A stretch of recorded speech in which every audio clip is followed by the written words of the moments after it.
This is a Fatal 4 podcast.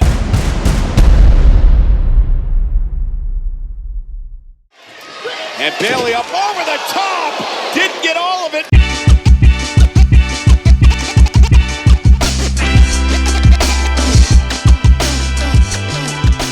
Welcome to Didn't Get All of It. This week on the show, everybody's hurt or sick or injured or doing big business because there's a lot of stuff to talk about regarding AEW and business and people that are hurt. And also this weekend is Bad Blood.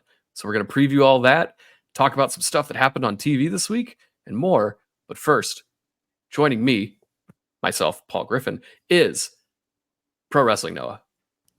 I'm proud to announce that Didn't Get All of It is coming to the podcast catcher of your choice. And for our premium pay per listen content, you still got to pay for that. But it's available. Also joining us is Cody. When are we starting Fatal 4 Plus? We started it. We did? Yeah. There's an episode out right now where me and Noah talked about video games for an hour and a half, and it was really fun and really great. Are we actually calling it Fatal 4 Plus? Yes. Yeah, that's what I call it. Are. The $3 tier is Fatal 4 Discord, and then the $5 tier is Fatal 4 Plus.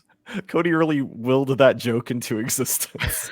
Yeah. I guess I missed that meeting. I didn't know that's what we were There was no calling meeting, and then B-Rob, who is also here, made a thing on a comment on his Japanese podcast this week about calling the $5 tier something, and they had to escalate it to corporate, and no one told me. So the B stands for be forgetting to make executive decisions. Well, that's the thing about it too. When I listened back to the ad version of Didn't Get All of It Japan, you put in the commercial announcing the goddamn Fatal 4 Plus. So I was like, oh, that's how I found out. Yeah, surprise. I didn't like calling them tiers. Tiers are sad. You only have tiers when you're sad. Yeah. Or when you're Or happy. tier You can be makers. really happy. Yeah, when we make Tier maker makes me sad, so we're not doing those. Guys, did y'all do anything fun since the last time we spoke? We spoke yesterday. I know. We've been doing a lot of speaking this week into microphones. I'm kind of sad because CW took on NXT now, and all the things that I used to stream, like, in suit of cable, does not have CW. So, yeah. Time to switch to Hulu TV. Yeah, I have Hulu. They have CW. Well, I mean, yeah, I would do the Hulu the day after, but they don't do that no more. It's only a part of the live TV experience. Yeah, get the live TV. What do you use for live TV? It was a Sling and another service or whatever. I don't pay for that, so that's why I don't complain about it. But Do you pay for Disney Plus and ESPN Plus? Or any Hulu? It's all bundled. It comes with other bills and stuff. Yeah, if you bundle all that shit together and get the added TV, it's actually like a pretty great deal. And then you can watch a really poor looking NXT on CW because it still looks like network TV. It looks like, the logo wise, it looked like they just turned the saturation all the way down. Yeah, They just but also like took that watching slider the all way show to the looks left. like shit. Yeah, But at least Which it's in a bigger place with different crowd. momentarily. 1 week? Next week it's in a theater. Well, Yeah, still different crowd. yeah, I guess. And the week after they're back at the Performance Center, I think. Mhm. Yeah. But we got some new talent coming in, which we'll talk about later, I guess. Do we? Maybe. I don't know. We talked about a Vince McMahon documentary that's coming to Fatal 4 Plus on the Patreon. Saturday afternoon is when it comes out. And if you enjoy hearing me say like I have been doing this whole time, you're in for a real treat. The Vince McMahon talk is about an hour and a half, but the extra 35 minutes is just all of us saying I found this out when I edited today. It was like the longest podcast we've recorded in a while, though. I've never recorded a podcast more than 2 hours. It's just a fact. There's no record to show otherwise. It's true. Should I be fact checking on this show too? The rules were that you wouldn't fact check. Oh, okay. Uh-huh.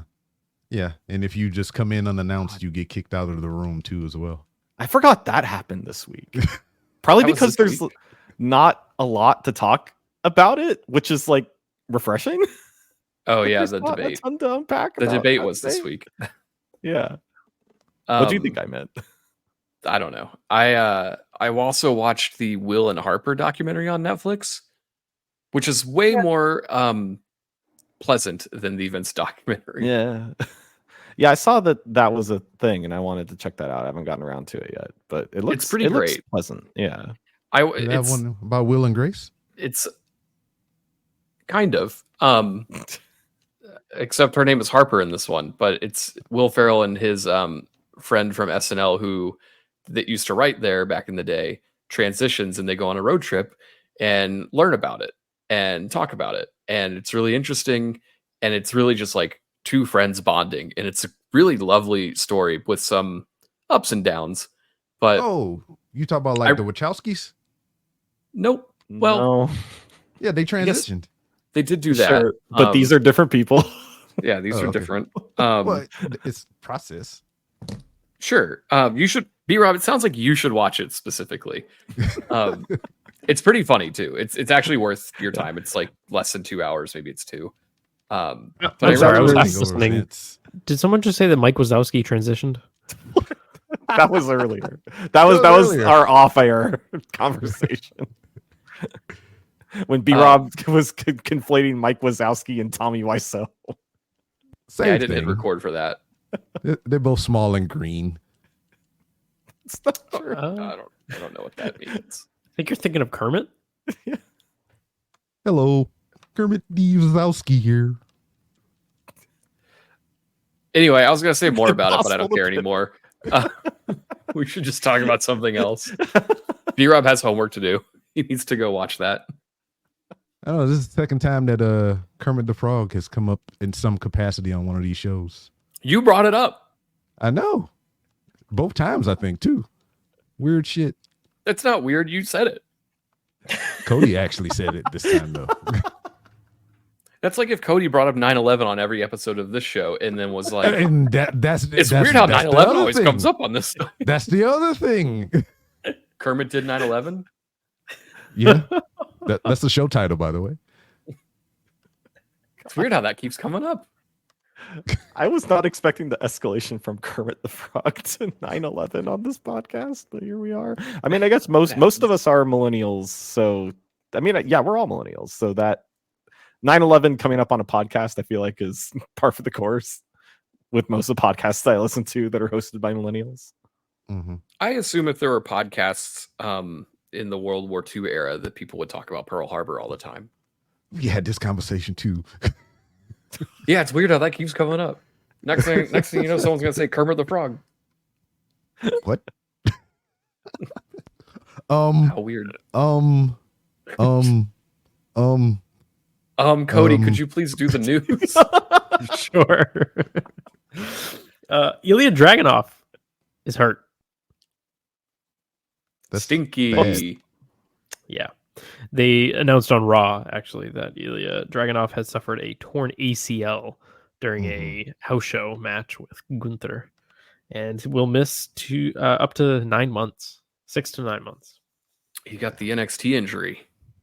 You're not supposed to get that on the main roster. So, question: with the current state of like WWE and all the money and stuff that they're breaking in, the new deal, the new regime, and everything, do you think they need more house shows or less house shows? I think they need them for people who don't know how to wrestle, which is not Ilya, but they need it for the reps. Things happen. If you're not doing house shows, you're not staying loose in there. So they need some, but they don't need a ton. Right. Their schedule's really reduced right now anyway, so I don't think this is a house show's fault, but they also weren't doing anything with him. It seemed like they were about to, but I don't know. It would have been worse if he was like mid-push.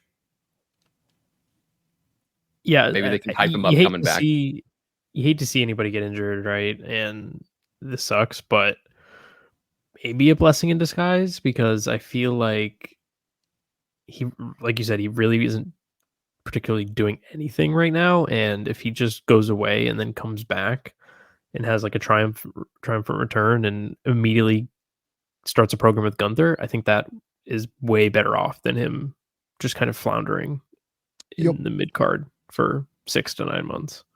They should do desire videos for his return. Yeah. Maybe Triple H can bring those back with his dark color schemes.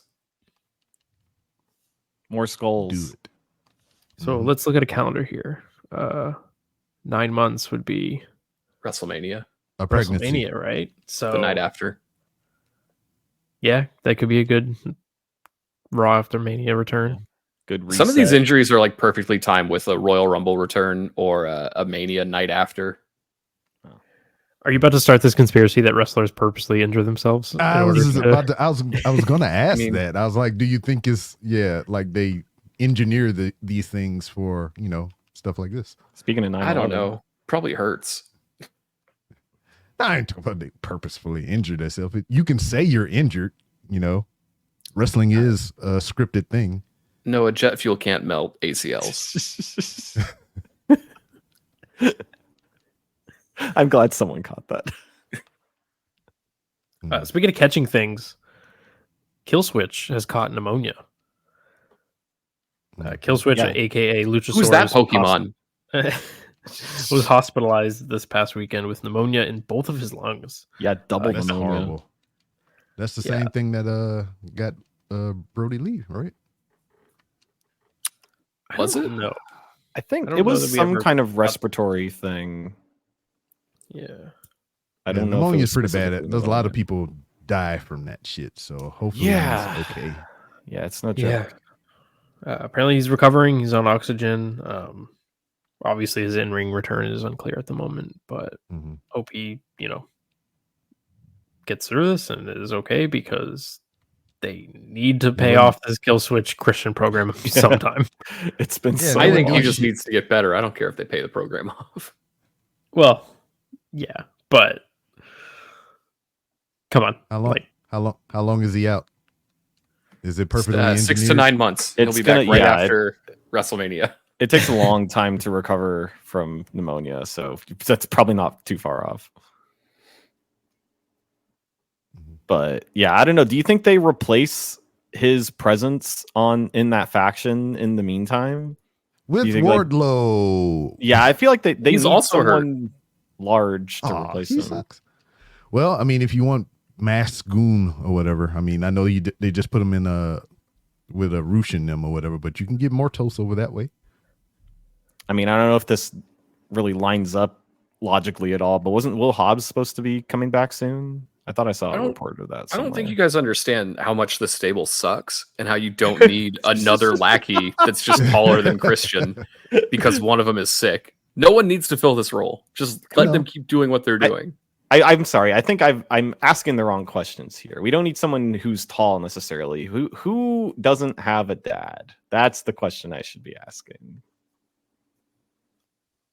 Jack Perry. Yeah, I mean, they could pay that off. I mean, that was an angle at one point. -1. -1. Oh my god. Oh my god. He's almost old enough to wrestle. In certain countries, yeah. Yikes. Yeah, If this is your first time listening, don't stop now. This is our problematic episode. There's more 9/11 jokes to come.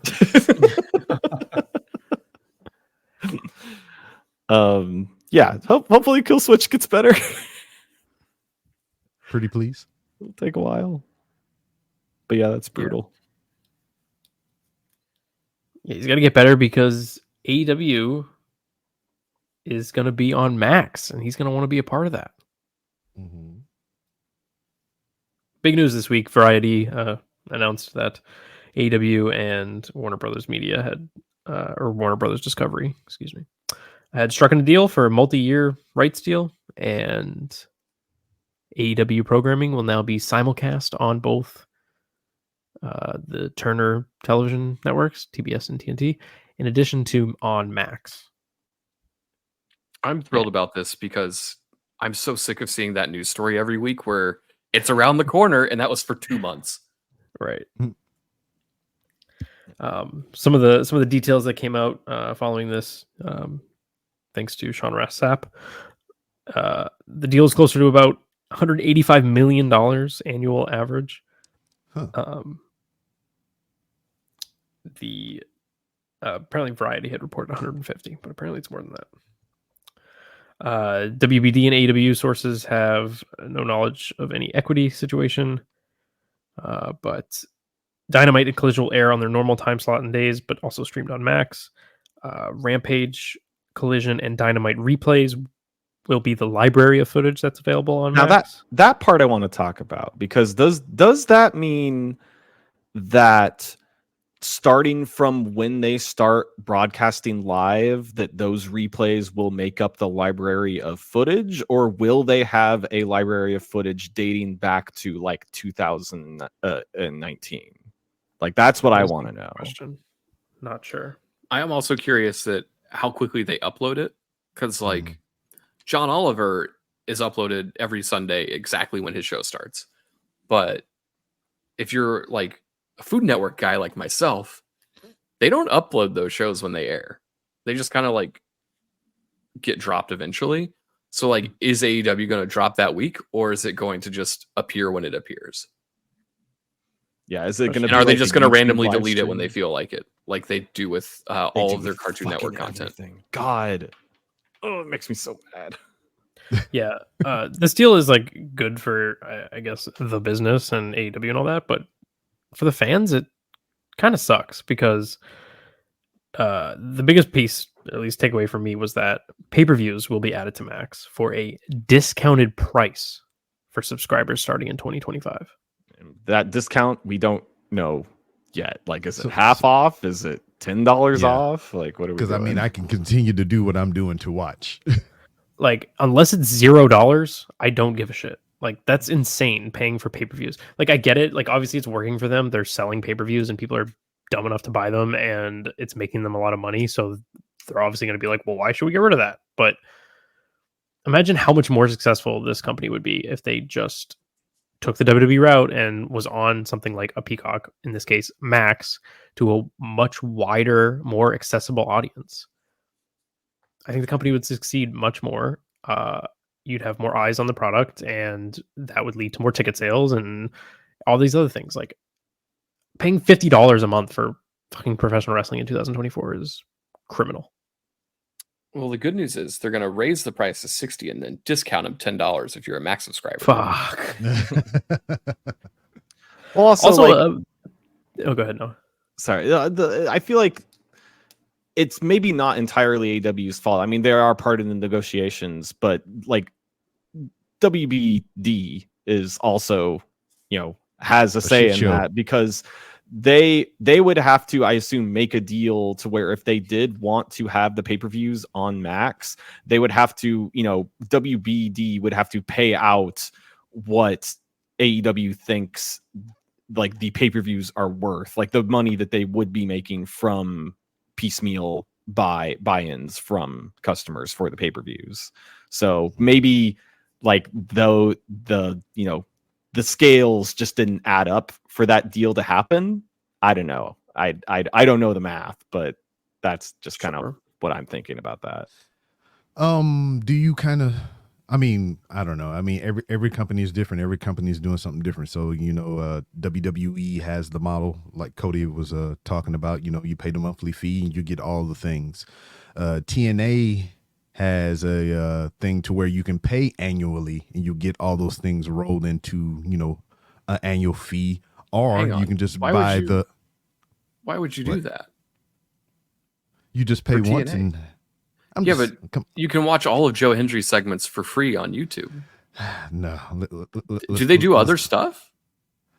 They have more. They do more, I guess, premium events or pay-per-view events than AEW currently does.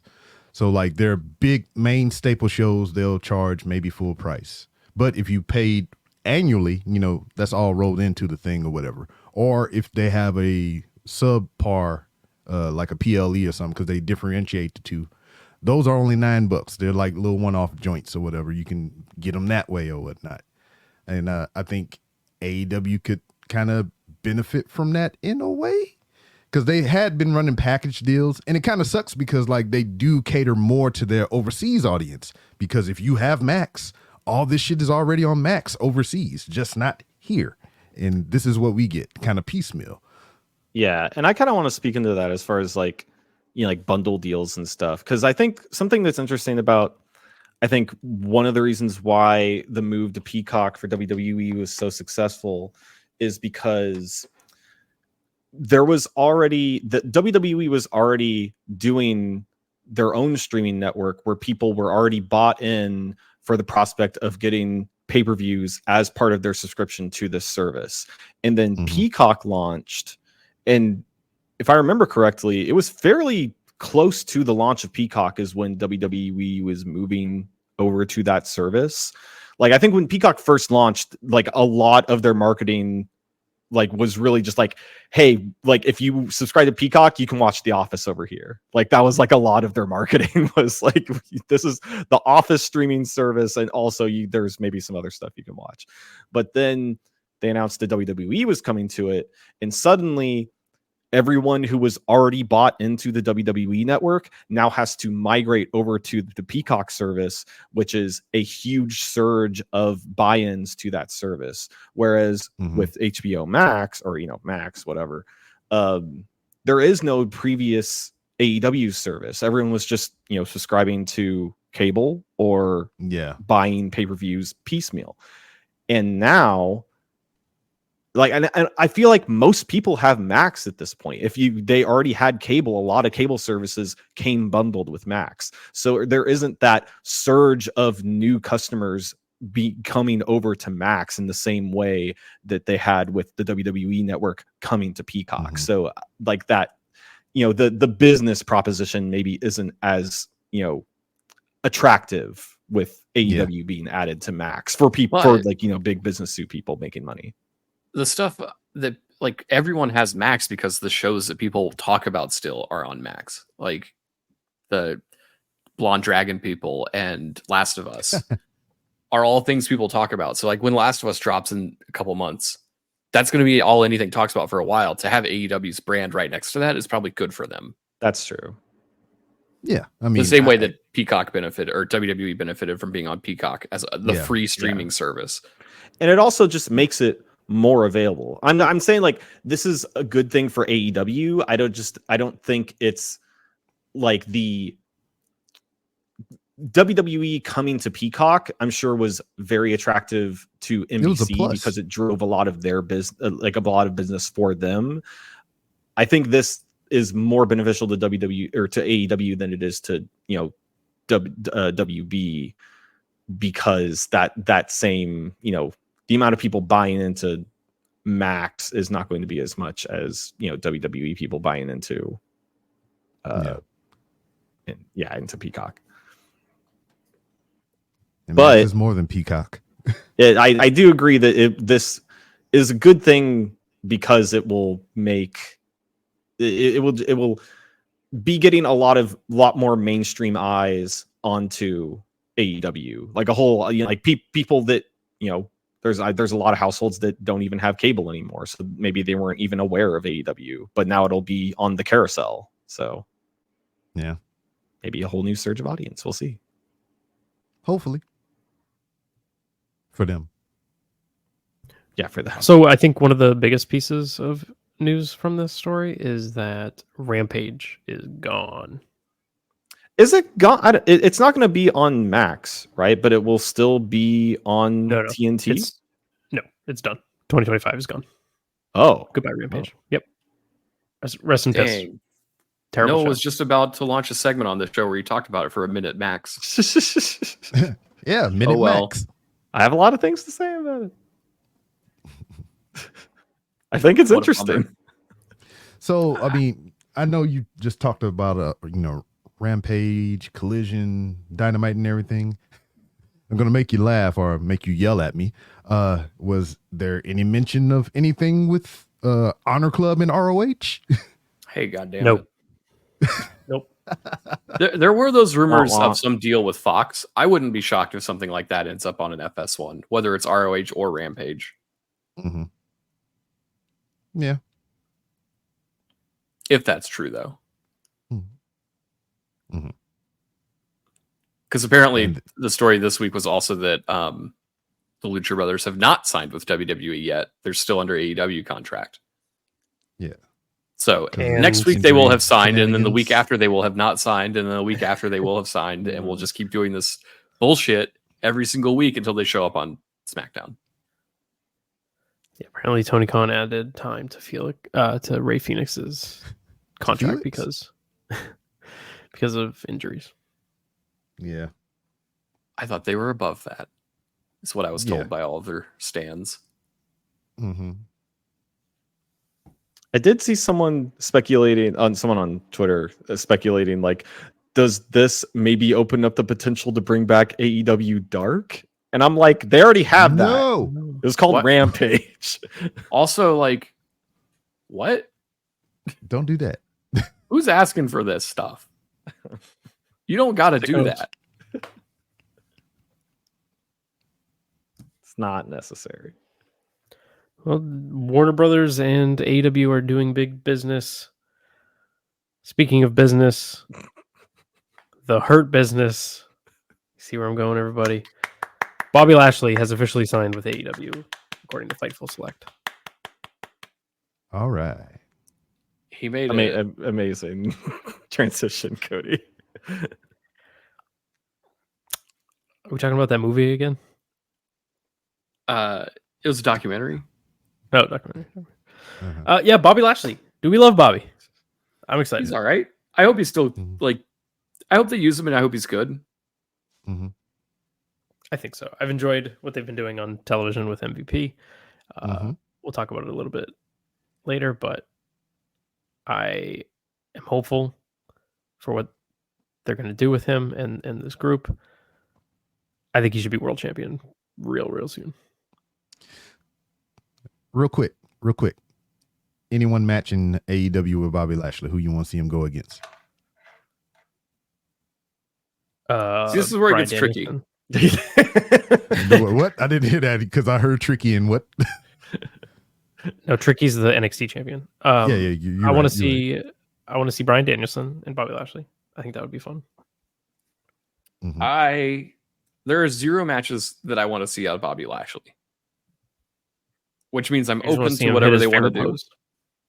Yeah, like I don't know. I feel like the course has been run with him. Prove me wrong. I assume the Swerve match will be interesting, but Yeah. like, what does he do? What happens after this? I mean, that's just the same song and dance with this company. So it's cool to see Yeah, they at first glance, but can't put him on once it Collision. gets going, Him and Hobbs. Him and Powerhouse Hobbs. That'd be no, cool. Him and Don't do Miro, that. they could feud over Lana. don't want to do that. I don't think Muir's going to be there much longer. Miro's not there, and Lana and him are not together, so I don't think she's there either. What about you, Noah? You know what I want to see? I want to see Kenny Omega versus Bobby Lashley. Sorry, Kenny Omega only wants to wrestle his friends. I don't know if you saw the news. He would like to wrestle the Young Bucks again. Mhm. I don't know if you've seen that one before. They will do the knees. They will do the kicks. They will do the tombstones. And come on, Paul, you telling me that Bobby Lashley throwing around Darby Allin wouldn't be fun? I if someone like that does appeal to me, and Orange Cassidy maybe, but that's just I want to see my favorite AEW guys wrestle. Yeah, like how I Which want is to just- see Bobby Lashley versus the Beast Mortos. Oh shit. Oh shit. But Well, I think Murder's that's right. Grandma. 'cause You I like people keep talking about this. Who is the Bees more toast? I don't. Who is this? You He's keep tag saying team this. partners with Mike Wazowski. All right. That's what I'm going to Frogs call that my never honey sleep. toast on when I have that for breakfast in the morning. So I'm going to call it Beast Mortos.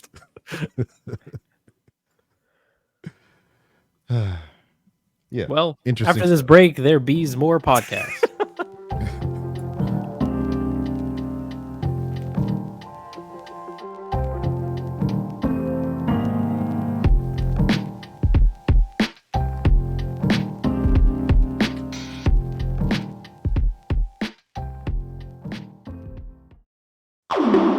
Hey, folks.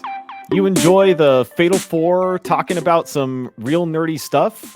You enjoy me, Pro Wrestling Noah, talking about video games? Well, what if I could talk with Fatal 4 members talking about video games? Me and Paul Griffin just did that on the inaugural episode of Squared Circle Strafe multiplayer that you can get access to through our new Patreon tier, Fatal 4 Plus. That's right. We talked a ton about Star Wars Outlaws, actually. And why does everybody hate Ubisoft? And how much we love Final Fantasy VII Rebirth and various mini games, and especially stuff like Queen's Blood and Paul's beloved Kessel Sabak in Star Wars.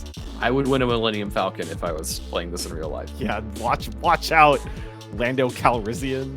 Hear all of that whole conversation, which I think was a lot of fun that we just had, if you support us on Patreon. And you also get access to that stuff, various other Fatal 4 podcasts like the Vince McMahon docu-series episode that we're about to do, potentially episodes, and access to our Discord. So just sign up at the Patreon, patreon.com/Fatal4Pod, and sign up for the Fatal 4 Plus tier. It's $5 a month. You get all that, plus the bonus shows, and then some. And we got a ton on the way, so come join us.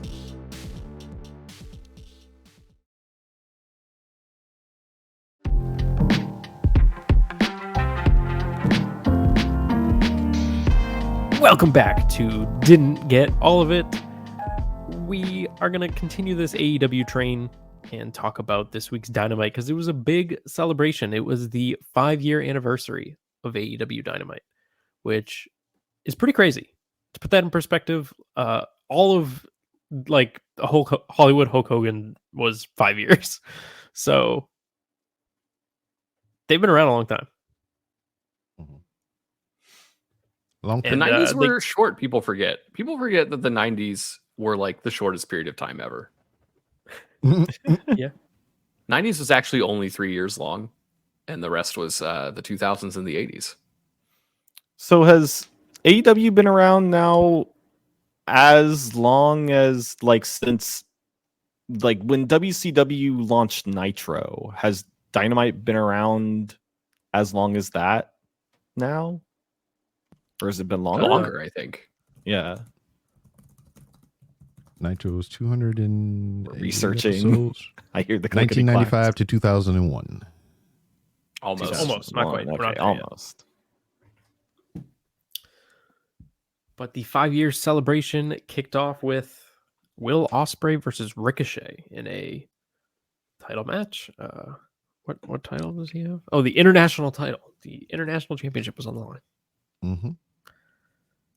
This match was a bit polarizing online. I don't know what you guys thought about it. I mostly liked it. I liked the middle a lot. I didn't like the start, but once they got their flippy shit out of the way and did their little choreographed handspring superhero pose stare down out of the way. Yeah. Little Iron Man landing pose. Yeah, that shit's lame. But everything after that was really, really, really good up until the finish. Now, the finish saw this kind of back and forth sequence with Poison Ranas and no selling, and then eventually Will Ospreay hitting a hidden blade, which he conveniently landed on Ricochet in such a way that both of his shoulders were on the mat as well as Ricochet's while he was on top of Ricochet. So there was a confused referee who did a double count, and Justin Roberts announced that the match was a draw, and the crowd booed. And this was not my problem. I loved this. I thought, this is great. I liked when Shawn Michaels did it back in the day, and I like this. I think it's creative, and it's a good way to get a non-finish to extend the length of a program. What I didn't enjoy was them immediately being like, Tony Khan says the match is going to restart. And then they just trade a bunch of punches and kicks, and then the match is thrown out anyway because Takeshita interferes. This is exactly what I talked about last week, and we've in past weeks where AEW, they can't just let it lie. they just can't finish a match. They have to prove that they can go more. That Kyle Fletcher match was it last week or the week before, tag match where there was no reason for him to kick out, and keep going for another 30 seconds, 60 seconds. Same here. Like, they could have just had this be the finish. It got a lot of heat. The crowd booed, but that's good. That's good heat, because that means they want more and they're going to buy the pay-per-view in order to see more of this. Like, there was no need to restart the match. Yeah, the crowd was like, went crazy, but then it gets thrown out 20 seconds later. Like, Takeshita should have just come out. They shouldn't have even restarted the match. Takeshita should have just come out and beat them up, and that way or the even heat teased it. Yeah. Well, then the heat is taken off of, like, you know, the crowd being mad at the match not happening, and it's just put onto Takeshita. Like, I don't know. It really bothered me how they handled this. But if you didn't see the match, it was mostly fun. So I'd say check it out. But and that's also like something that fans have been wanting since I guess Ricochet joined the roster, right? Because, you know, clips of them in New Japan have been going around online for years. Yeah, it seemed like, from what I saw of it, it was like a struggle to try to remember those exact spots and shit.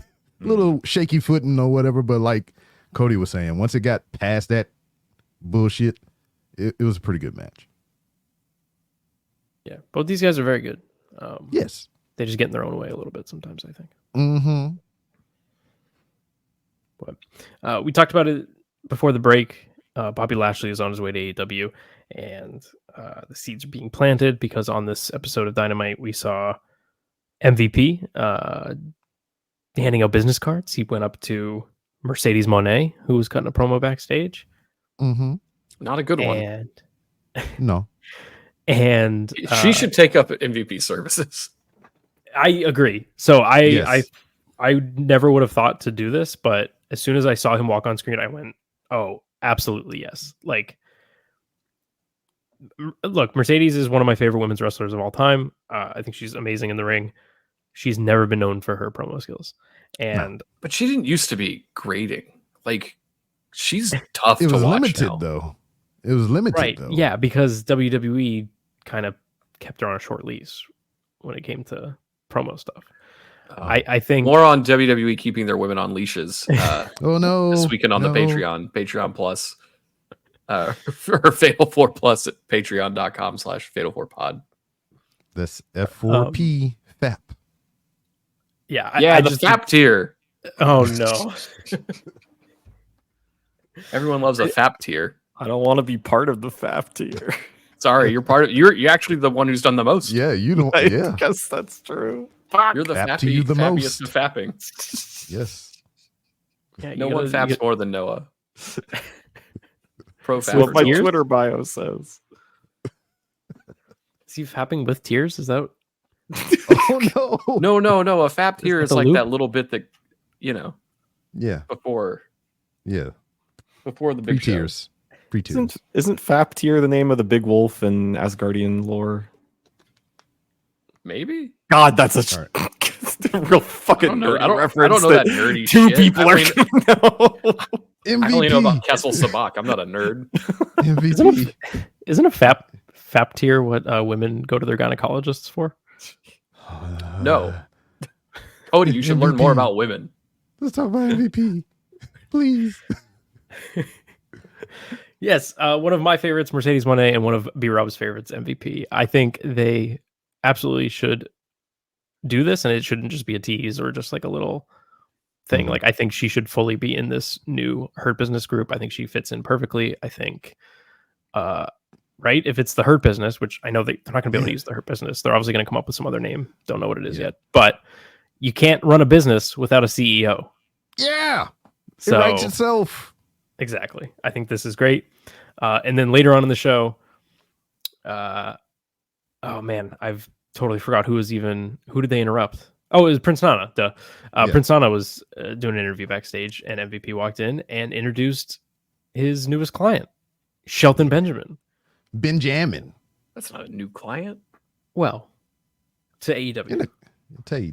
Okay, not a new client, but his client being introduced to AEW for the first time. And he received a massive pop from the live crowd. They've been doing this thing that I don't like. People just drinking out of strangers' coffee mugs. I don't like that shit. We After shouldn't do COVID, that. what are we doing?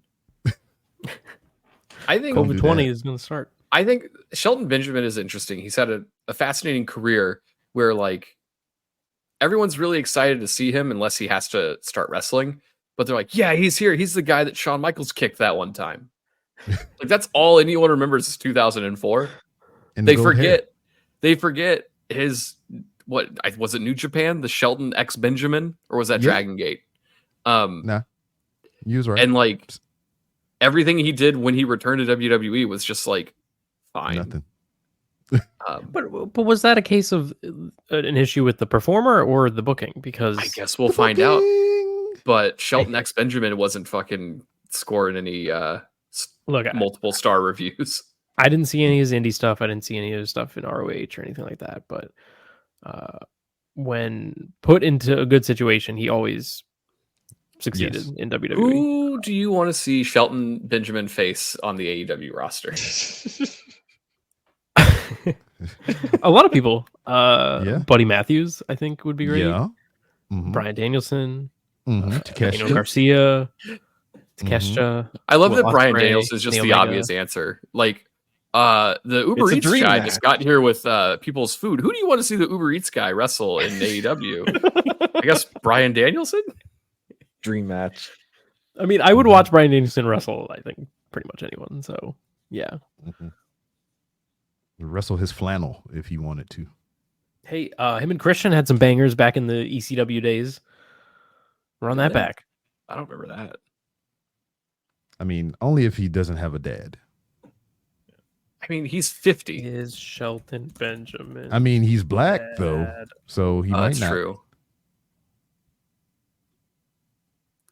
That's true. I'm Like I waiting on just Cody. realized. God, okay, hold on. I need to derail this show a second to complain about AI because I fucking Google, man. How have they not got their AI figured out? You know, Tell like me when you more. Google stuff now and the first result is always AI overview and it's just some Yeah. bullshit that's completely incorrect. Like I just Yeah. Googled, is Shelton Benjamin's dad alive? And the AI overview response is yes, Thea Vidal, the mother of wrestler Oh, Shelton no! Benjamin, is alive and appeared in World Wrestling Entertainment in 2006. What the fuck? That ain't even his real mama. What the fuck? No. And she ain't alive. No, He is she still is, alive. but She passed away. No, she's still up. She's still up. she's Prove not. it. Let me get her on the horn right now. Okay. I think Mrs. B. Rob has her number. Cody's I thought she typing. died. Who died? There's a lot of people that have died. I was like 90% convinced that she passed away. Nah, fam. This is a Mandela effect. It's actually a Vidal effect. Yeah, maybe. Yeah. But anyway, AI sucks. Yeah. AI is really terrible. I'm glad that we're getting more of it because we're all asking for it. Noah Ooh. probably has no idea what we're even talking about. Do you even know about Shelton Benjamin's mama? No idea. Yeah. Yeah, we Absolutely have to not. school you one day. Oh, they like- another reunion. I'm sorry. Another reunion. Bobby Lashley will get to be in the same company with his sister. Because Oh, Max they're Caster was his absolutely sister. gonna do something with that, aren't they? Like they're gonna have a run in backstage with They gotta some do it. little wink, wink, nod, nod thing. Gotta do it. Yeah. Family reunions all over the place. And I think that'd lots be of some returns. That'd be a lowbrow thing for AEW to do. They probably bring Theo over there too one day. Yes, Swerve might bring out his mama. Burn the house down. Throw a Uh, shirt on this- her. The return of Jay White also happened on this Dynamite, which the crowd seemed to love. I forgot about him, to be honest. That's nice that the crowd liked it. So are him and all those guys faces now? I guess. I Because don't know. Juice Robinson was very much working face in this match with Hangman, and Yeah, I mean, Hangman's a penis I don't know why. right now, so I don't know. okay. Well, anyway, Jay White's back. And then we had a main event for this show, which a lot of people online were very confused over the stipulation, I love the stipulation conceptually, as do I. by the way. The idea that both titles are on the line except one of them, the time frame to win it expires is really great. Oh. Yeah. So Okada's belt was only on the line for the first 20 minutes of the match. So if Bryan wanted to win that title, he had to win the match quickly. 20 minutes, I think, is my only problem with it. Is I feel like 20 minutes is just like too long. TV titles are historically 15 minutes, right?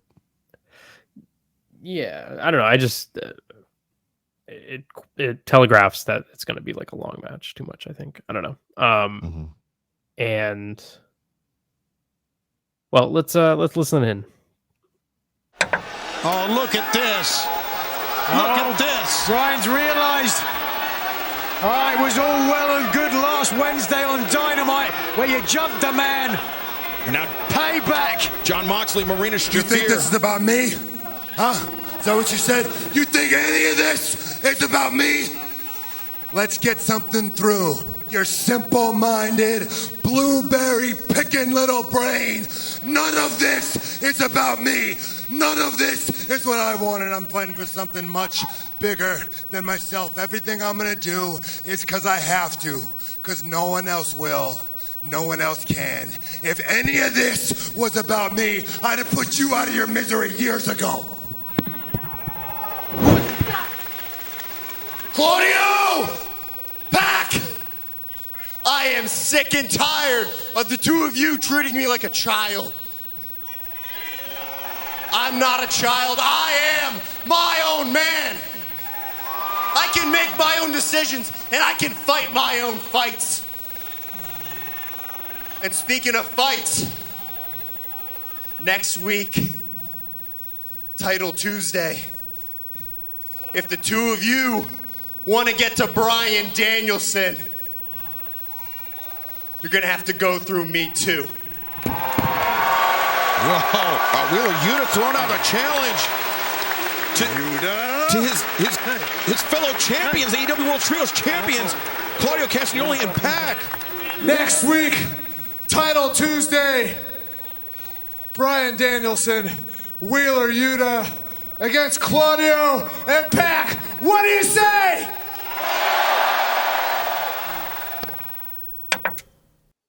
So he turning on him, right? Who on who? I think that's a bad idea. You to turning on Bryan. Yeah, that would suck.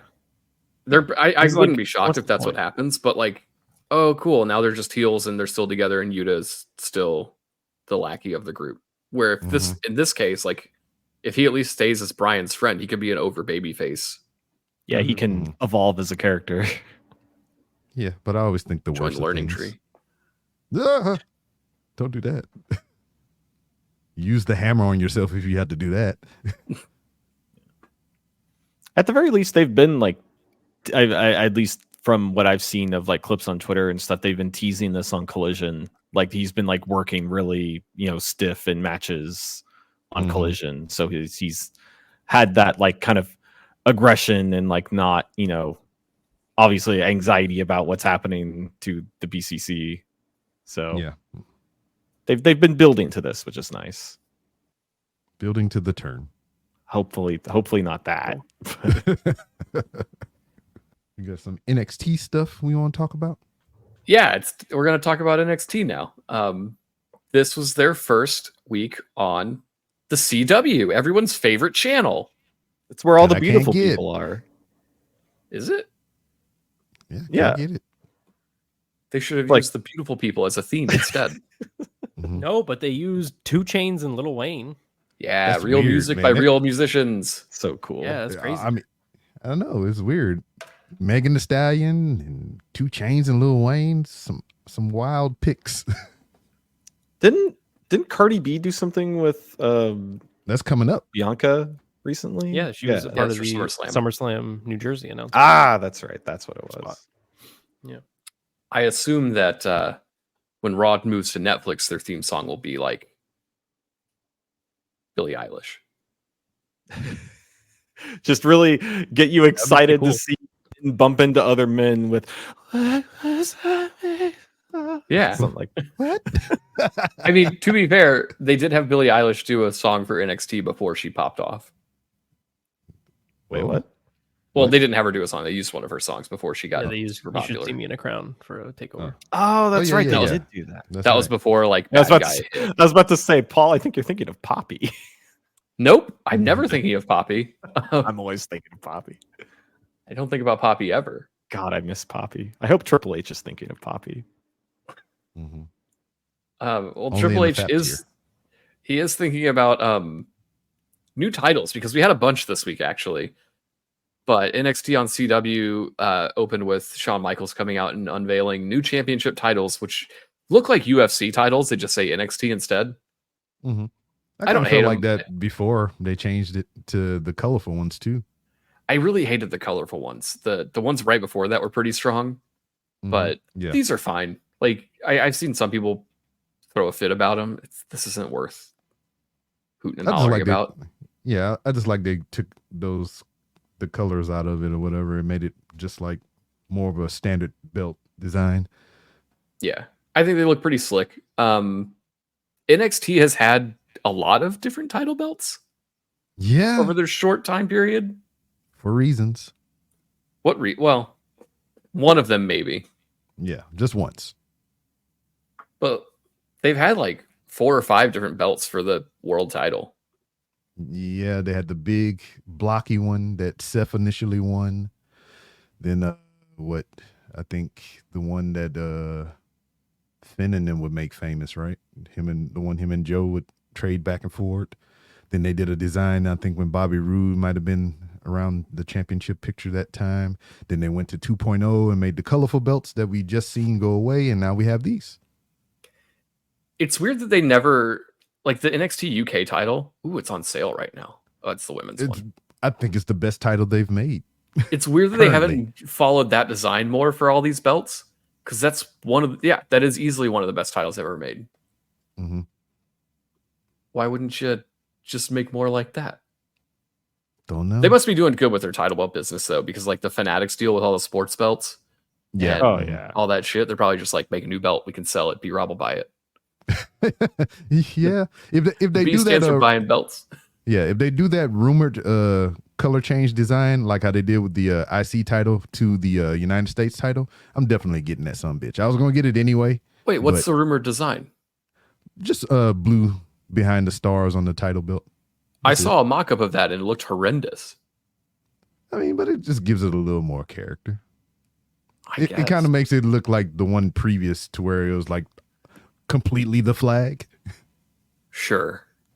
Yeah, but I mean, it's just a little touch. I like that. I mean, I want to get the United States title anyway.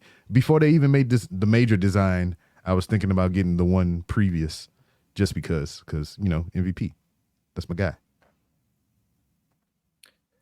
Well, they introduced the new belts, and then Roxanne defended the title against Julia in a match that seemed to be pretty polarizing to people online. I thought it was quite good. Mm-hmm. Yeah, I was I don't about to ask you. So you understand. thought it was pretty good? I enjoyed it quite a bit. I didn't love it. I think Julia is obviously good, but Mm-hmm. I don't know if it's just a new Transition style factor? for her. Yeah. Yeah, something. But she just seemed like half a step behind, a little slow. There was like some awkward moments, like the spot where she takes Roxanne's finish and then has to roll out of the ring to avoid the pin was very sluggish. They were far too centered in the ring to where it looked bad. Mhm. Little things like that. But I mean, overall, like she's obviously going to get better, and I think she's going to be very good. Mhm. But this was her I- first. I think there's a degree of WWE match, so. I think there's a learning curve, and ever since she first showed her face in NXT, I feel like she's been noticeably nervous, which will eventually go away. Mhm. But that might be part of it. Yeah, I think they all get the jitters or whatever. I'm interested to see in comparison, how this match went with Julia and how the match is going to go with Stephanie Vaquer. I am, oh boy, I'm ready for that. Well, it looks like we're getting to the tag match first because Roxanne retained her title You're right. with help from the returning Cora Jade. And this is she something we did- kind of predicted, right? I think so. Mhm. She showed Yeah. up, hit the Death Rider on the outside. Yeah. And then exposed her chest. I don't know if she can cover that up anymore. No, she can't. So they had a backstage segment later where Cora's like, this is bullshit. I resurrected this division and now everybody's showing up here. And then Roxanne showed up and seemingly didn't know that she was going to help, but they kind of established a possible realigning of themselves. So yeah. I'm sure we're getting a tag match at the next big event before we get to what's her name versus Stephanie McCool versus Roxanne. Mm-hmm. We shall see.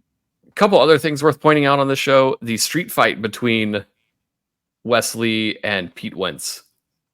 Oh boy! I think it's time we all apologize. Not Pete Wentz. What's his name? Zachary Wentz. Zach Wentz. Pete Wentz. Pete Wentz is the musician, right? Yeah. No, Pete. Fall Out Boy. They're saying Pete Wentz, rest in peace. Pete Rose. Nope. Not saying either of those. Zach Wentz, who we all owe an apology to, because just because he made a dumb picture on the internet doesn't mean he should be allowed to wrestle. Because this match was ridiculous. Mm-hmm. Especially they did a ton of crazy spots here, but the spot where he goes up to do a springboard and Wesley shoves him off and he's supposed to crash through the table, completely overshoots it and just eats the fucking ramp. Yeah. Insane. You could tell immediately that he regretted that shit. You know something didn't go right when the referee rushes to the outside of the ring.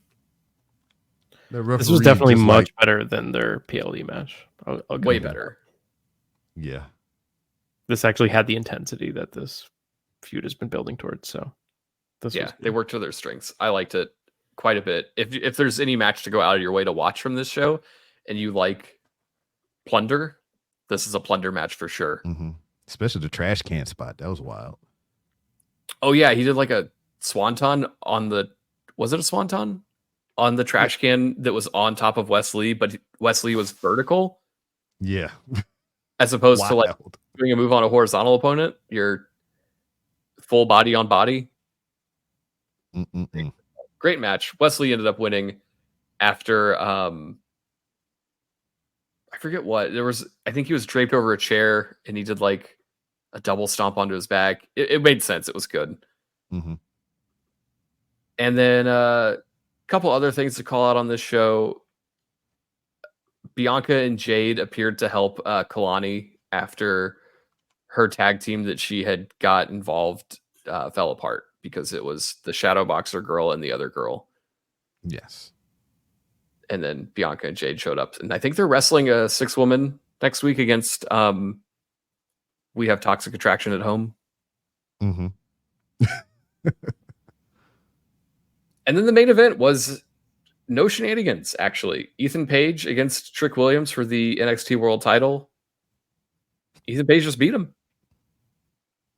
What? Not Ethan Page. Trick Williams just beat Ethan Page.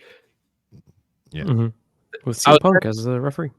CM Punk was the ref, but like he called it down the middle. There was a weird spot like right at the end where they almost did a ref bump, but it didn't happen. Mm-hmm. Trick Williams hit his finish, and that was it. Yeah. Good job. No. He also had a good post-match appearance by anybody. No Joe Hendry on this show. After the match, CM Punk did hit Ethan Page with the GTS because he was mad at him. Mm-hmm. Yeah, where was Motor City Machine Guns? I thought. Well, there's another night. We were getting them there. Night. They're gonna do it for the show where they don't have a special referee. Or they might not show up there at all. True, that could be a possible thing. Might say there is a big ladder match on SmackDown this week that could have a fourth team in it if you wanted. Yeah, Lucha Dragons. Did anybody watch the NXT on CW or was it just me? I did. How'd you feel about it? How'd you feel about the new graphics and all that crap? Yeah, it's fine. I like it better than the colorful stuff. I I don't know. I wasn't like blown away by the presentation, but it's fine. Yeah, definitely. I don't know. They took all the color away from the presentation that you watch on TV, but the graphics are very WWE Roadblock, like yellow and white and some black in there. It seems like some of that should trickle on to the actual TV production stuff, but I don't know. They change stuff from time to time, so maybe it'll pivot. Yeah, that was all the TV this week.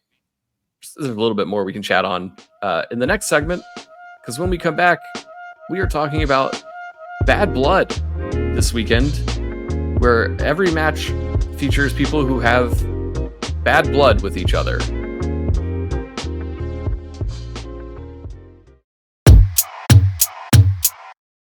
Didn't get all of it and want more of it? Check out the debut episode of Didn't Get All of It and Then Some, exclusively on Patreon. We're talking about Mr. McMahon, the Netflix docuseries. That's right. We chat through all 6 episodes and answer the questions that everyone is asking, like, is Vince McMahon good, actually? And does Hulk Hogan know wrestling isn't a shoot? Join me, Pro Wrestling Noah, Cody, Paul, and Didn't Get All of It Japan's Kaz Wheeler as we dissect Vince and Mr. McMahon as described in the docuseries everyone is tweeting about. So head over to the Patreon at patreon.com/fatal4pod or fatal4pod.com. Click Patreon at the top of the nav. And if you haven't signed up yet, now's the time, because bonus shows are coming at you fast and furious this month. For only $5 a month, you can support the show, for one. Get exclusive access to the Discord, which is awesome, and bonus shows every single month. So again, sign up today, patreon.com/fatal4pod, or just go to our website. That's all you need to know. See you there.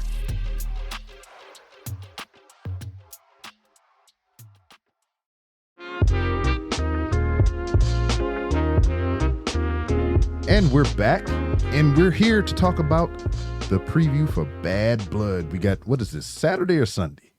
It is Saturday night. Saturday night. Saturday pay-per-view. Come Saturday night. Was that a cool song? Nope. No?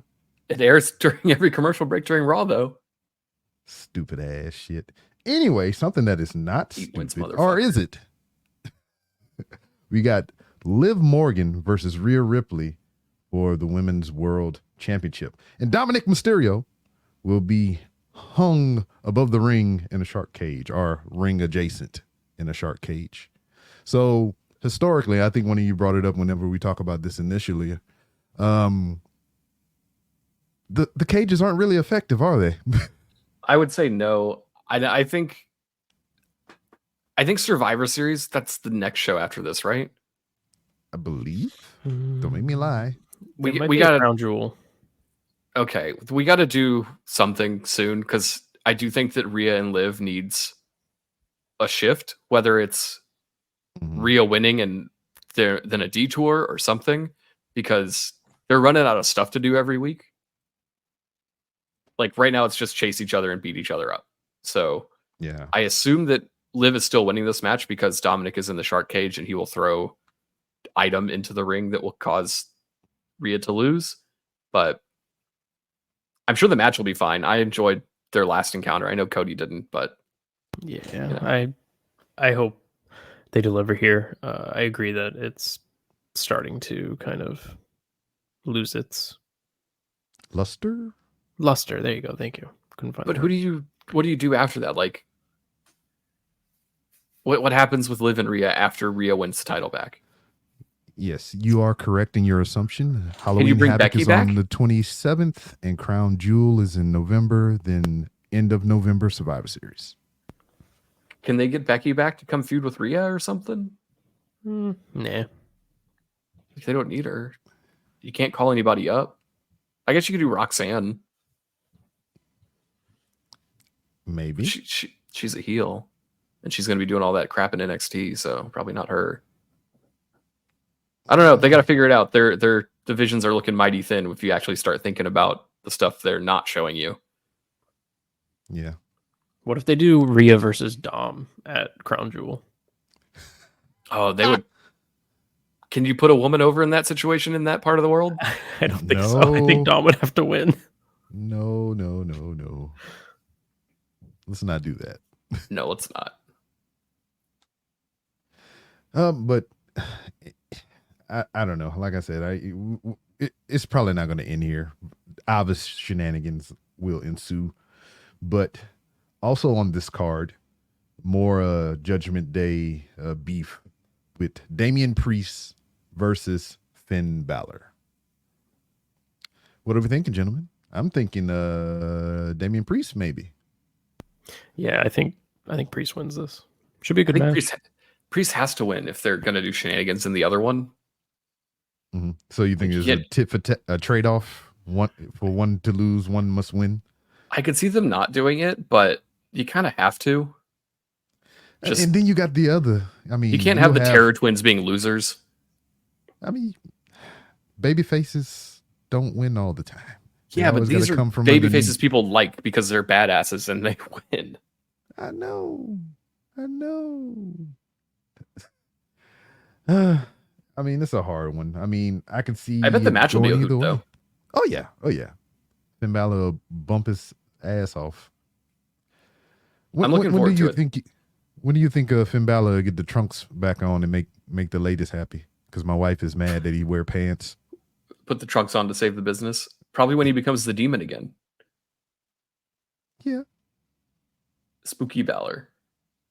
I mean, it is October. I wish we would have got it this month. We might. Fingers crossed. Maybe Priest beats him so bad he needs to unleash the demon. And then Damian Priest beats him by loosening the turnbuckle and he falls over.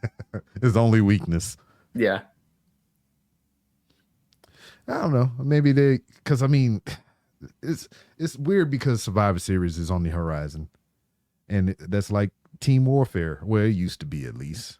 But do you do Judgment Day shenanigans? You know, you pair them up with two more people, or you get more people around Damian Priest, which I would opt for Bad Bunny, pretty please.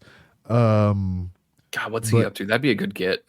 Yeah, I mean, I don't know, man. I don't. Well, I think you're still getting the war games with the bloodlines. Well, yeah, I know. I thought it was. You think it's just going to be one main marquee thing, or multiple person matches? I know they like to do two, like a women's one and a men's one, but I don't know if you can justify a women's one. Nah, not really. No. Because I mean, you got the big three. You know, you got Jade, Bianca, and Naomi. You can put them together in some piecemeal shit against Damage Control, which is a 3-person group. But why would they do that? They're not even like people. Damage Control's like all injured. Naomi wrestles in slow motion. Like, I wouldn't put them in a cage. Yeah, but that's what I'm saying. I mean, what would you do there for the women's match? I don't know. I don't know what you do. They seem like they're trying to build up the Sonya group, but like, there's just nothing that warrants a war games with the women. And I don't know. I don't think they should force it. Like, if it's just not there, don't do it. Yeah. Mm-hmm. Next, we got Punk versus Drew inside Hell in a Cell. And speaking of warranting a cage. Yeah, I mean, actually warranting Hell in a Cell after many, many years of downplaying that stipulation. We might have something that actually warrants it. And I think we got a little bit of audio on that. Yeah, they had a great promo on Raw this week where they brought the cage out for it. And both guys had an intense discussion in ring. You're perhaps wondering why I'm wearing the black. Well, it's out of respect, and not respect for you, because I have literally less than zero respect for you. It's out of respect for your wife. After this Saturday, what I do to you, she's gonna have to feed you. She's gonna have to bathe you.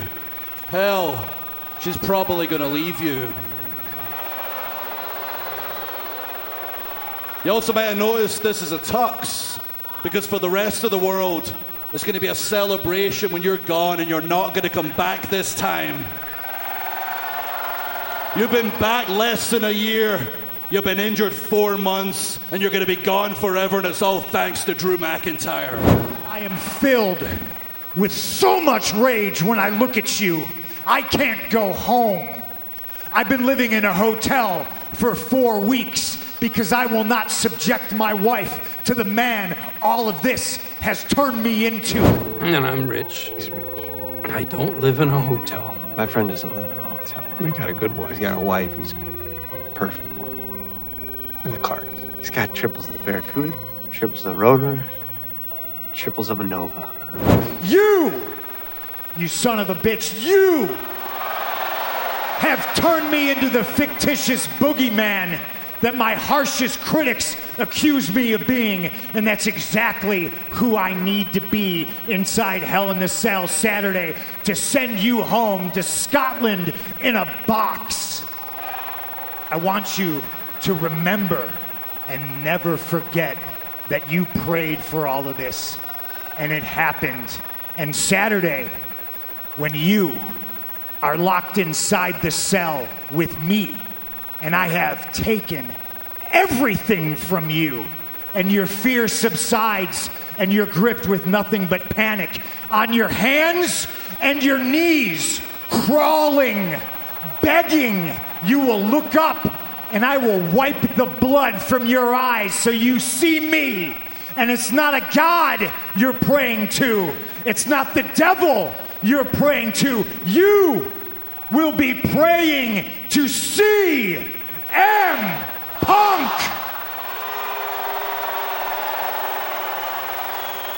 I will see you in hell. I hate you so much. I thought this was quite the intense promo from both guys. Thought it was a little weird when Punk was like, I'm not living in a hotel and I have a hot wife. I have all the cars. You. But, you know, otherwise, really good. Yeah. I like everything Drew said. I think this program has done wonders for Drew, who was floundering at this time last year. Yeah, because he had nothing to do. He had nothing to do, and now they have found something to do for both guys that I see plenty of people online being like, it's enough or it's silly, but it's good. Sometimes it's good and you can admit it. This is good. And I'm looking forward to the match, which is allegedly opening the show, which kind of bums me out. I would close with it. Yeah, that really bums me out. This has been the best feud in wrestling all year, and you have to assume that this is the final payoff. But the bloodline. What about the bloodline? It gotta go. No, I don't care. I don't care if The Rock shows up. This should be. Let Roman go home. Have him work the opening and then go home early. I think this is going to be great. Punk was doing interviews this week. He was saying, you know, he wants to restore the kind of what we were saying earlier, like the prestige of the stipulation, and you know, this match warrants it, and he wants to deliver. So I think this is going to be, I think it's going to be good. I enjoyed his story where he was talking about his return, and not so much how much he loved it and how it was like the biggest reaction of his entire career, but how there was a miscommunication on they told him to walk out to the cage, and he said, the cage? Like the ring? And they meant the shark cages on the stage, but they couldn't get that like communication in order, and they were like screaming at each other in the back right before his entrance hit. I thought that was an amusing story.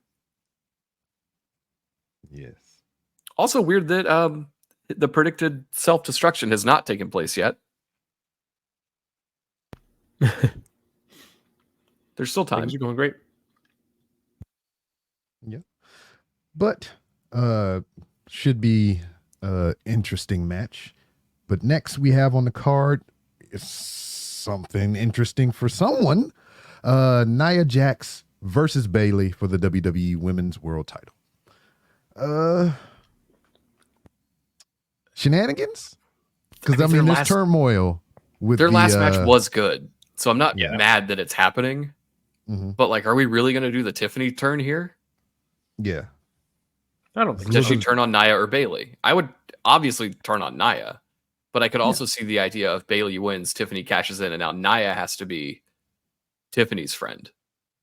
which could be amusing. And I would not mind Tiffany being the champ. Should be good. They need something to freshen things up. Yes, on that side. I'm wholeheartedly with that sentiment. Give Tiffany the title. You gave her the Money in the Bank. Let her win. I don't know what to expect here. I watch plenty of SmackDown, and it doesn't seem like they're really going anywhere. Even like with the Tiffany and Nia like having this secret hatred of each other, it just doesn't seem like it's about to boil over. So it's hard to tell if anything will actually take place here or not. Yeah, it's a wait and see situation. But presumably in the main event scene, we have Cody Rhodes and Roman Reigns versus Solo Sikoa and Jacob Fatu. This is just tag match, right? Yeah. Okay. To me, this doesn't warrant a main event at all. The idea that Roman or Cody is going to sell for these guys is so silly. I know this is just such a weird situation. Oh man, like I like Roman Jacob Reigns. Fatu a lot, but Jacob Fatu's fine, but like they haven't. He started as like, oh, he's a scary guy, and then he hurt himself and was not able to defend his own tag title, so they gave it to the bad one, and then now he's just in the background. So the idea that he's some sort of challenge to Roman, I mean, I guess that's the idea here, is that Jacob Fatu is going to get all the offense from their team. Because Solo's not it. Cody Rhodes beats Solo every day of the week, no problem. Shouldn't close it unless they got Dwayne. Yeah. Which I assume they do. They got to have him, right? Cody, So, you I like mean- Dwayne. Do you know? I think so. You're gonna do that just to wait a whole nother month to use him again at Survivor Series? Well, I don't think he's going to be in. God, could you imagine The Rock in a War Games match in 2024? I assume that he's just going to be their Paul Like Heyman. the chairman or something. Yeah. He's going to be the wise man, which means Roman has to put the band back together. And Cody did his part. He's done, but he still You did, hates Cody? The Rock. What you do? Oh, you still had The Rock, Cody? Different Cody. Oh, the other Rhodes. Cody. He's talking about Rhodes. Rhodes. Yeah, Rhodes. Cody okay. Rhodes wanted nothing to do with this to begin with, but now he's Yeah. stuck in it. So if Roman puts the band back together, Cody can venture off to do something else, but he's still going to have that beef with The Rock, so he might still be involved. Yeah. When do 'Cause we get people- Cody and Rock? Is that Mania or is that Rumble? The Mania, if anything. I think it's going to be Mania. I wouldn't do Mania. I would do Rumble and then do Roman and Rock at Mania. I mean, yeah, Roman and Rock. Yeah. For the title? For the no. Anything. Roman and Rock in like a tribal chief match or whatever. Yeah, the People's Champ title. The Spicy Peppers match. But I have a feeling, like a lot of people were saying, after WrestleMania this year, that the planned main event for next year was Cody and Rock, and I don't see that changing. Yeah, But it's it was time like, to start. It's time to start moving in that direction. Yeah, it was like the John Cena Rock handshake. I'll see you in a year. Yeah, I think that's the only reason you justify closing the show with this is you have to do something really big. Bigger than a Hell in a Cell. Yeah, because I mean, Bigger than an earned Hell in a Cell. yeah, kind of whack. But yeah, I mean, that's it. I know, Paul, you had some things to say about Raw. And Yeah, everything. there's a couple things on Raw worth talking about that we'll run through pretty quick. They set up matches for next week's Raw, which they did not outright say it on the show, but it is the beginning of the 2-hour winter of Raw, where next week Gunther will be defending against Sami Zayn, and Jey Uso will be defending against Xavier Woods. And I think there's a couple other matches on there. I think there might be a women's tag match. The Donnybrook, right? Oh, yeah. And then Sheamus and Pete Dunne are having a match. I forgot that was the whole program, but because you had like 2 weeks off. What do you guys think of this kind of change in philosophy as far as booking goes for WWE, where the premium live event cards are getting smaller and the weekly television is getting kind of beefed up a little bit, and they're booking these bigger matches. Like, if this was 10 years ago, Sammy and Gunther would be on Bad Blood. Jey Uso would be defending the title on Bad Blood. Like, Sheamus and Pete Dunne would be on Bad Blood. But instead of doing that, they just do a shorter 5 or 6 match, whatever it is, 5 match card, and then they beef up the following Raw. Do you guys like that? Or I think this is way better because it makes the TV destination viewing. You want to tune in to see if something will happen, and I think for their sake, something should happen. And I think Sammy should beat Gunther, but we've talked about that before. I think if you put all the stuff on Bad Blood, then what are you tuning in for Raw? Yeah, right. And then you're gonna want that to be the focus moving forward with the new deal, right? So you want to put more emphasis on your other shit. They really need to establish Raw as destination viewing because you're asking people to click their Netflix app and then go find it and hit the live button. Real. As opposed to now where it's like, I'll just change the channel. There is a difference between going to Netflix versus changing the channel. Yeah, because I like the matter of convenience now is how many button clicks do I have to do to get to the thing that I want? Yeah. People underestimate that stuff, but I'll tell you in marketing, if you're selling a product on an app, like if you get an Instagram ad, the less button clicks it takes to make that purchase, the more successful that ad will be. So I assume that applies to this as well. I would not be shocked. Netflix doesn't put real numbers out, so we'll never have to worry about Raw ratings again. But I wouldn't be shocked if their numbers actually fall. Really? I don't know. It's at least live numbers will. Yeah. So I don't know. I like the pay-per-views these are the matches that are important that we've built up, and these are justified matches, and they're all going to get time, and the show's going to end at a reasonable hour. It's going to start an hour earlier, and if you're hosting a podcast after, you'll get to go to sleep at a reasonable hour. I like all that. I think that's great. Making it convenient for us. It's all what really matters. It's convenient for them too. I bet that's part of it. I bet Triple H is like, I just want to fucking go home. Like, I wouldn't be shocked if part of it is just the people that run the company are like, why are we out until 1? Like, let's get out of here. I mean, and that's even easier for a road crew as well. I mean, earlier tear down, that means you can get to the next destination earlier and bed down and break. Yeah, it's just better, I think. Yeah. The other thing worth talking about on Raw was the Bronson Reed Braun Strowman match. Just continuing to beat the fuck out of each other. And they destroyed everything. They broke. Did you know there's another barricade behind the barricade that breaks? Yeah. They broke a barricade into the crowd, and like people in the crowd were selling. It was ridiculous. This was a hoot and a half of a match. I know that some people are really like, I've seen better ring breaks. Shut up. I don't care. I've seen better a lot of things. Doesn't mean I'm going to stop watching. Yeah. Like, but you know what? I think the coolest thing to come out of the whole shenanigans match, Seth Rollins stumping that dude on the steps. Yeah. So the finish came after the ring break. Both guys were stumbling up at like the count of 9. Rollins runs out, hits the curb stomp on Bronson onto the steps, and Braun Strowman. This is really tough. I see why Vince changed everyone's names. It's really hard. Just call him Gregory. Gregory Strowman won the match, and Seth Rollins is back. Didn't get music. Didn't get a huge pop because no one saw him coming. And he was like in low flash clothing. I know, he looked like a human being that I didn't hate. It was nice.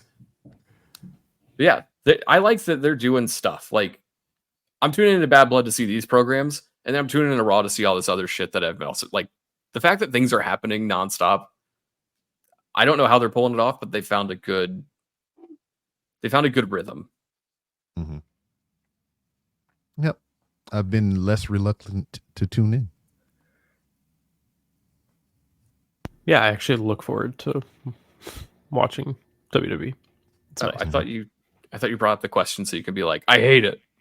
No, Put 10 matches on Saturday. I want to see them wrap these feuds up. No, so I don't know. It's I go back and forth with it because all your points I completely agree with, but part of me is like kind of this, I don't know, traditionalist where I'm like, Get away from that, man. The world title should be on the pay-per-view. Like Gunther and Sami Zayn should be on the pay-per-view. Like that's a big match. Like how are you going to do that on television for free? Like, but you're mostly right. Like it's much more enjoyable. I want to tune into both. It makes the PLEs a much easier watch. Mm-hmm. I think it's more good than it is bad, for sure. Yeah, and you got a Boogeyman reference. When Punk said he was the Yes. the Boogeyman, I was not gonna lie. If I heard "I'm coming to get you," I would have lost my fucking mind. Well, speaking of things that are more good than bad, we didn't get all of it, folks, but we will try again next week. If you're enjoying the show and you want to support us, head over to the Patreon, check out the Discord tier and the Plus tier. Both of them cost money. One is $3, one is $5. The $5 one comes with bonus shows, which we have been putting a ton of effort into. This week, Noah and I talked about video games. We had a lengthy discussion about Ubisoft and Star Wars Outlaws and Final Fantasy and all the other stuff. And this weekend, dropping Saturday afternoon, is the Vince McMahon documentary we discussed this week. More on that this Saturday. You can check that out with the Fatal 4 Plus $5 tier. Also, merch. We do have merch. There are t-shirts available. There's all sorts of stuff available. Head to fatal4pod.com. Click the shop button at the top. It'll take you to the Etsy page. Skip all that crap. Just go there and buy some stuff. If you want to support us, wear our clothes to your favorite wrestling show so people know that you also listen to podcasts that aren't hosted by Eric Bischoff and, I don't know, Rikishi. These fucking dorks. Who wants to listen to that? Have a podcast? I assume he's got a podcast because every week someone's like, Rikishi says this. Who fucking cares what Rikishi says? I didn't care what he said when he was out there. Just dance. Seems problematic telling someone to just dance, but he wasn't a pro. What do you mean? They've made like tons of video games. That's true. We did talk about that. We did talk about Just Dance on the podcast. Oh boy. On Squared Circle Strafe multiplayer. So anyway, the Patreon, do all that. Come join us in the Discord. It's really fun. We're all talking there all week. Talking there right now. And I think that's it. Maybe if you want to write us a review. Chris Jericho sucks. Check out all the other podcasts on the Fatal 4 Podcasting Network. Sign up for the Discord and the Patreon and all that jazz. There are bonus shows coming at you relentlessly this month. Because next week, the Japan boys are talking about Queen of Villains. And I heard through the rumor mill, and I didn't want this to happen. I did not want there to be Patreon exclusive podcast, but there is a Spooky Boys movie podcast coming for this month of October. So exactly, more reason to sign up. Spooky stuff right now. I think we have to stop talking because I don't know if the theme song is long enough for this exit. So thank you very much for listening. See you all next week. Goodbye.